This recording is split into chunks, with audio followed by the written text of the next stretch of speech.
역사인데 통사를 참 잘 가르침.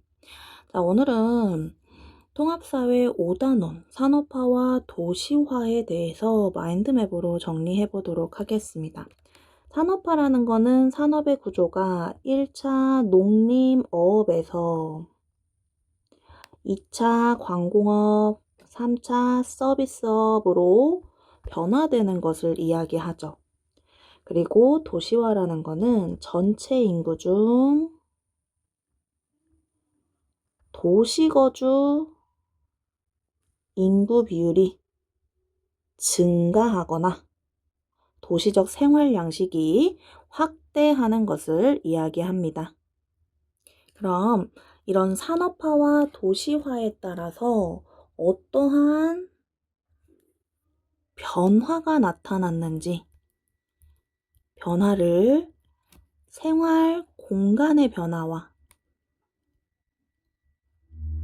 생활 양식의 변화로 나누어서 살펴보죠. 먼저 생활 공간 같은 경우는 두 가지로 다시 한번 나눠서 살펴볼 수 있는데요. 생활 공간은 거주 공간의 변화로 나누어서 먼저 살펴볼 수 있습니다. 첫 번째, 도시거주 인구 비율이 높아지다 보니까 도시 내 토지 이용의 집약도가 증가하였다. 자연히 고층 건물이 많아졌었죠. 그리고 두 번째, 도시 내부의 기능이 분화되었다.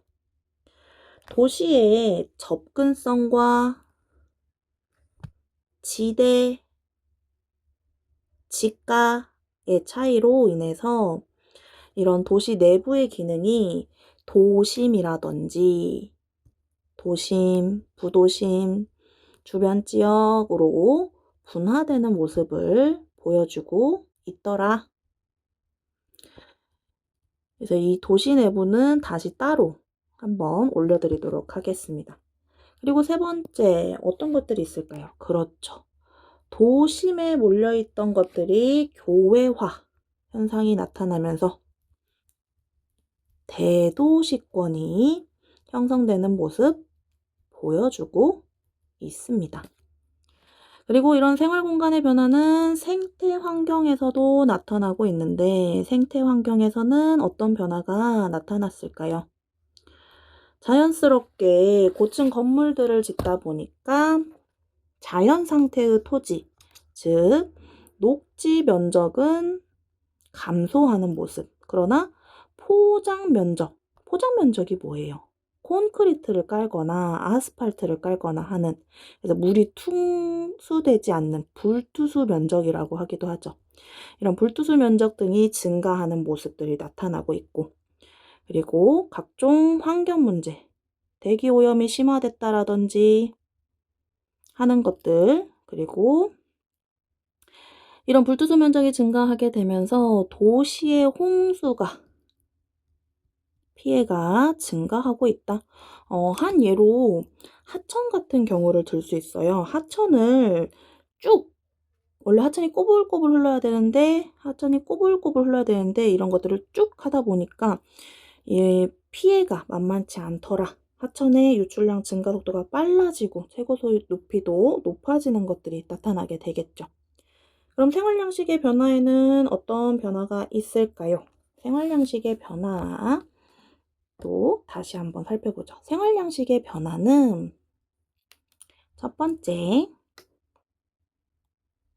직업의 분화가 이루어지면서 전문성이 증가하고 있다. 그러니까 1차 산업에서 2, 3차. 2, 3차는 뭐예요? 2차는 제조업이라고 보시면 돼요. 광공업. 그리고 3차는 서비스업.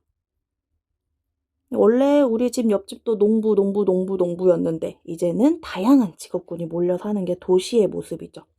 그리고 도시성 또는 도시적 생활 양식이라고도 하죠. 이 도시적 생활 양식이 확산되는데 사람들의 합리성이라든지 효율성을 추구하는 모습을 보여주고 있더라. 그리고 이질성이죠. 직업군들이 다 다른다든지 익명성 뭐 이런 것들, 그리고 개인주의 가치관이 확산되는 모습 나타납니다. 그리고 이런 산업화와 도시화의 변화로 인해서, 산업화와 도시화에 따른 변화로 인해서 다양한 문제점들도 나타나고 있는데요. 이런 문제점들도 우리는 크게 세 가지 측면에서 바라보고 있죠. 첫 번째는 도시 문제입니다. 도시에 사람들이 몰리다 보니까 주택이 부족하고 불량주택인 슬럼가가 형성이 되고 교통 문제가 나타나는 것들 찾아볼 수 있죠. 그리고 환경적으로도 어떤 문제가 나타나요? 포장 면적이 증가하다 보니까 열섬 현상이 나타나더라. 열섬 현상이란 도심의 온도가 주변 지역보다 올라가는 것들을 이야기하죠. 그래서 이런 열섬 현상은 특징이 있는데 언제 강하게 나타나고 겨울에 강하게 나타나고요. 그리고 낮보다는 밤에 강하게 나타난다 하는 특징이 있죠. 여름은 다 똑같이 더워요. 근데 겨울은 이런 인공열의 배출이 더 심해지는 현상이 나타나서 이 겨울이랑 밤에 강하게 나타나더라 하는 거 기억해 두시면 좋겠죠. 자, 그리고 또 어떤 문제가 있느냐. 도심에 뭐 홍수, 아까 얘기했던 것처럼 홍수 피해가 많이 나타날 수도 있다라는 거. 그리고 생물종의 다양성이, 서식지가 파괴되면서 이런 생물종의 다양성이 감소되는 문제도 나타날 것이죠. 마지막으로 사회적으로도 문제가 된다. 자, 이 각종 뭐 실업이나 범죄가 증가하기도 하고 고독사 문제라든지 너무 기계화, 분업화, 자동화에 따른 인간 소외 현상. 인간이 자신이 하는 일에 만족을 못 나고 내가 이 기계가 됐구나 하는 이런 인간 소외 현상들이 나타나는 것을 볼 수 있습니다. 그럼 이런 다양한 산업화 도시화에 따른 다양한 문제들을 어떻게 해결해야 되느냐? 먼저 지역적으로 살펴보면 지역에서는 주택 공급을 확대한다든지 도시 기반 시설을 확충해주면 되겠죠. 주택 공급을 늘린다든지 도시 기반 시설을 확충해준다. 스마트 도시를 건설한다. 뭐 녹지 면적을 한다. 생태하천 복원 등의 사업을 한다. 하는 여러 가지들을 들 수 있겠죠. 그리고 소외된 사람들의 복지 제도도 마련하면 좋겠고, 국가적으로는 어떤 것들이 있느냐. 국가적으로는 균형 있는 교토 발전을 위해서 국토종합계획, 국토종합개발 종합계획을 수립한다. 뭐 하기 위해서요? 균형 발전을 위해서죠. 균형 발전. 균형 발전. 이런 균형 발전을 하는 대표적인 예가 바로 뭐가 있을까요? 맞습니다. 여러분, 혁신도시가 있지요. 혁신도시. 혁신도시는 수도권에 집중된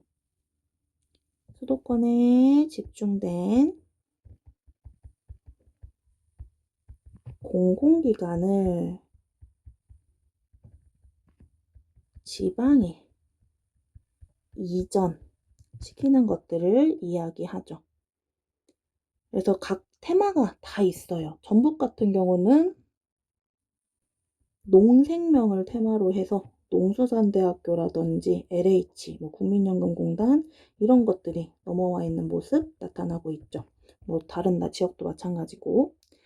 자, 그리고 또 도시재생사업 같은 것들 하면 참 좋겠죠. 도시재생사업들을 국가에서 해주면 좋겠다. 개인이 할 수 있는 것들은 뭐가 있을까요? 개인이 할 수 있는 것들은 여러분들도 잘 아시죠? 대중교통을 이용한다든지 쓰레기 분리배출을 한다든지 공동체 의식을 함양해서 배려와 협력의 자세를 확립하면 되겠다